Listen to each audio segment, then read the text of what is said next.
The treasure box in Note contains a plethora of goodies that you can use to make your presentations more engaging and exciting.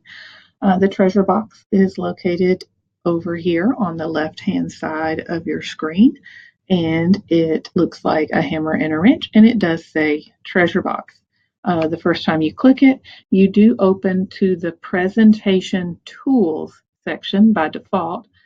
These are tools that can simply be used while you are presenting. They cannot be added to a presentation and saved. They will not stick. You need to add them and remove them as you are presenting. That is their purpose. So for example, I could add a spotlight. I could change the size of the spotlight if I wanted to do that. And then any of these presentation tools are going to have an X. When you simply click it, then the tool removes itself. One that is very popular is a mask, which is a curtain. You can reveal and then unreveal. You can even select the top option here on the menu bar and designate an area that you would like to have your curtain apply to.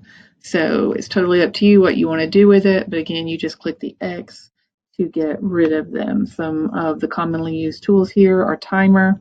The object booth is a document camera. If you plug a document camera in, it will automatically recognize it.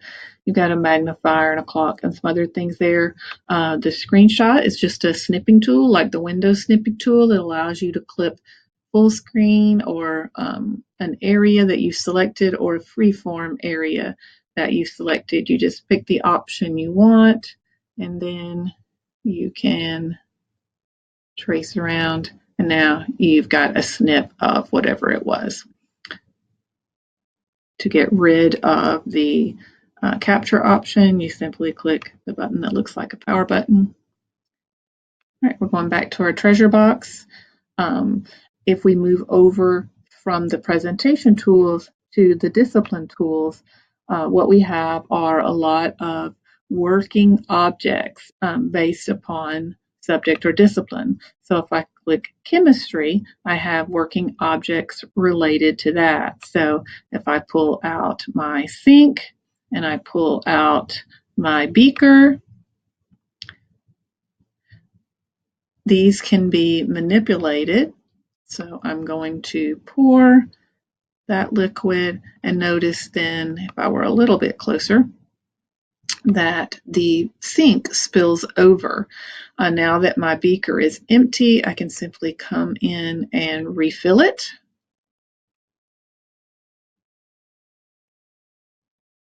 So let's go back there and let's look at a different discipline. Let's look at math. We do have a working calculator.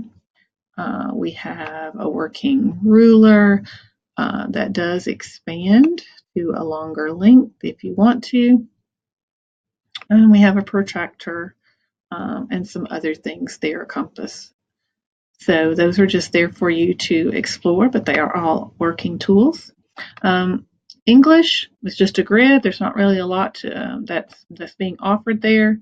And then physics has additional working tools. Let's pull out the light bulb. We should be able to turn the light bulb on and off, and that works with some of the other tools that are available there. All right, going back to our treasure box, we're going to continue to move over now to where it says subject. These are really backgrounds. So we have a lot of solid color backgrounds. So I could change my background to blue if I wanted to do that. One nice option on backgrounds is that we do have the eyedropper. So if you're looking for a color that is not specifically there, then you can go ahead and select it with the eyedropper tool.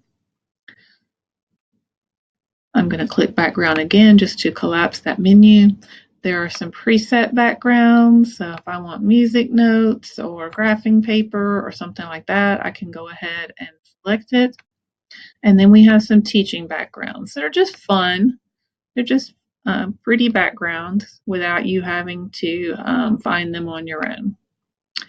And then my favorite option is the customize.